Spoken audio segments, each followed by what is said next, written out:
kondisi sehat selalu. Tak lupa Ibu mengingatkan anak-anak Ibu di rumah tetap menjaga protokol kesehatan. Program pembinaan minat, bakat, karakter, dan kewirausahaan ini mendorong minat, bakat, kemudian karakter, kewirausahaan kalian agar menjadi lebih inovatif, efektif, dan kreatif tentunya. Di program minat dan bakat serta kewirausahaan kali ini, Ibu ingin memberi kalian materi mengenai bagaimana menghargai lingkungan sekitarmu. Nah, sesuai dengan misi kita yang pertama adalah R, yaitu respect. Respect yang artinya adalah menghargai. Nah, apa saja yang perlu kita hargai? Siapa saja yang perlu kita hargai? Yang pertama adalah kita menghargai diri kita sendiri. Yang kedua, kita menghargai lingkungan di sekitar kita. Selain menghargai diri sendiri, menghargai lingkungan, yang paling utama juga kita menghargai orang tua. Nah, bagaimana cara kita menghargai orang tua adalah memberi apresiasi kepada dia, mengucapkan terima kasih atas kerja kerasnya, bagaimana dia telah menjaga kita, berterima kasih bagaimana dia telah mengeluarkan keringat serta kasih sayangnya untuk menjaga dan membimbing kita selama ini. Salah satu cara adalah anak-anak Ibu bisa menghargai jerih payahnya dengan cara belajar dengan baik, tidak bermain-main dengan HP. Pada saat daring sekarang kita memegang HP, dia berusaha keras untuk membeli pulsa, kemudian menyediakan fasilitas untuk kita supaya kita menjadi anak yang bisa dibanggakan. Artinya kita belajar dengan sungguh-sungguh. Oleh karena itu bisa membuat dia bangga terhadap kita, memberi apresiasi terhadap dia.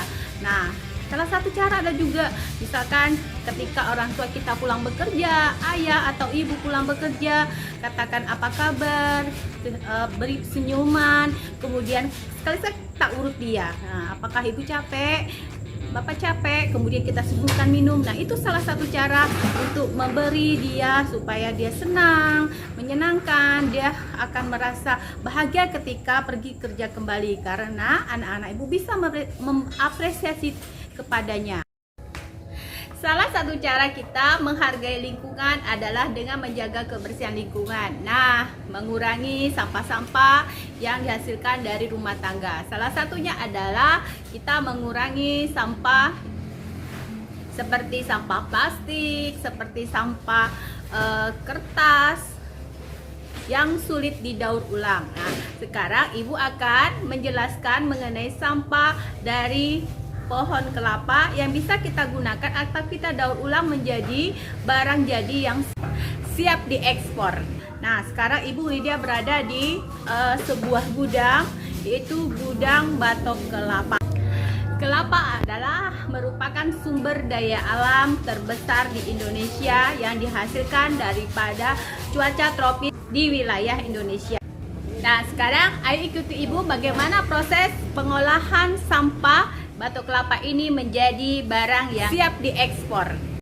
Mula-mula sampah yang ada dari pasar ini yang dibawa ke gudang ini kita pisahkan batok dari serabutnya agar pada proses pembakaran serabut-serabut ini tidak mengikuti daripada batoknya. Karena yang akan kita butuhkan di sini adalah batok kelapanya. Sedangkan serabut ini juga bisa digunakan menjadi seperti sapu dan pengolahan-pengolahan seperti jaring, dan bisa digunakan untuk saringan tanaman bunga anggrek ya. Sering digunakan ibu-ibu untuk menanam anggrek. Juga bisa digunakan untuk mencuci piring. Pada zaman dahulu orang tua kita juga sering menggunakan serabut ini untuk mencuci piring. Nah, serbuk-serbuk ini juga dimanfaatkan untuk menjadi pupuk tanaman. Ini bagus sekali sebagai penyubur tanaman yang sering disebut dengan kokopit. Berikut proses pemisahan antara serabut dan batok kelapanya ya, dengan menggunakan cara manual.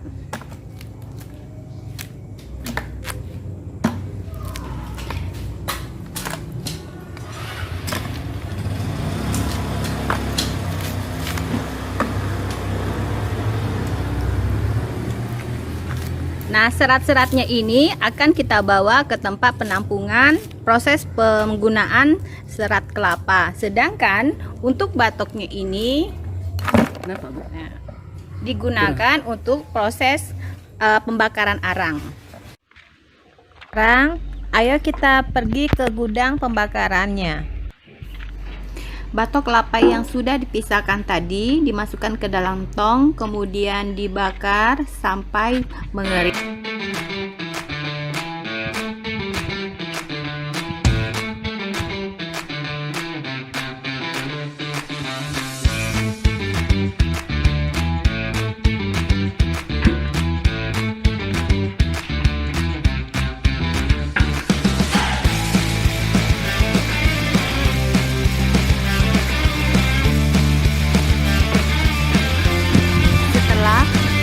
Dibakar, arang tadi akan disaring, dipisahkan antara serbuk dan yang berbentuk arang besar. Arang yang serbuk akan dibawa ke tempat percetakan dan dibuat bracket.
Setelah proses pembakaran akan menjadi hasil arang seperti ini. Biasanya banyak digunakan para pedagang sate ataupun pedagang jagung bakar atau digunakan untuk proses pembakaran. Nah, pengolahan batok kelapa ini biasanya dipekerjakan ibu-ibu rumah tangga. Mereka melakukan pekerjaan ini bertujuan untuk membantu perekonomian rumah tangga. Nah, sekarang kita akan tanyakan apa yang salah satu dari ibu ini sedang dia lakukan. Sedang apa, Ibu? Sedang ngerabut batok kelapa. Bagaimana prosesnya, Ibu tadi? Maksudnya proses untuk pembersihan pada serabut kelapa itu tersebut. Ini setiap hari kami di sini bekerja dari jam 8, ya terserah kita mau jam berapa. Jadi ini kami lakukan untuk membantu ekonomi rumah tangga. Dalam keadaan seperti ini kami berusaha untuk membantu ekonomi rumah tangga. Oke, terima kasih Ibu atas jawabannya. Setelah mendengar penjelasan dari Ibu, anak-anak Ibu bisa melakukan atau mengerjakan, membuat benda yang sudah tidak berguna atau tidak bermanfaat menjadi barang yang bisa dimanfaatkan kembali atau memiliki daya nilai jual. Nah, anak-anak Ibu bisa membuat sesuatu dari sampah seperti dari plastik, seperti contoh yang ada di sini. Juga bisa membuat benda-benda kreativitas dari koran bekas, dari kardus, ataupun dari pipet dan stik es krim. Bisa Ibu gunakan untuk membuat misalkan vas bunga, ataupun membuat bingkai foto, ataupun bisa membuat tempat-tempat pena atau tempat-tempat yang lainnya dari kain ataupun dari tali yang sudah tidak terpakai. Nah, semoga apa yang Ibu ceritakan di sini bisa mendorong kamu untuk menjadi lebih kreatif lagi. Sampai jumpa di pembinaan karakter, minat, bakat, dan kewirausahaan di sesi selanjutnya. Terima kasih.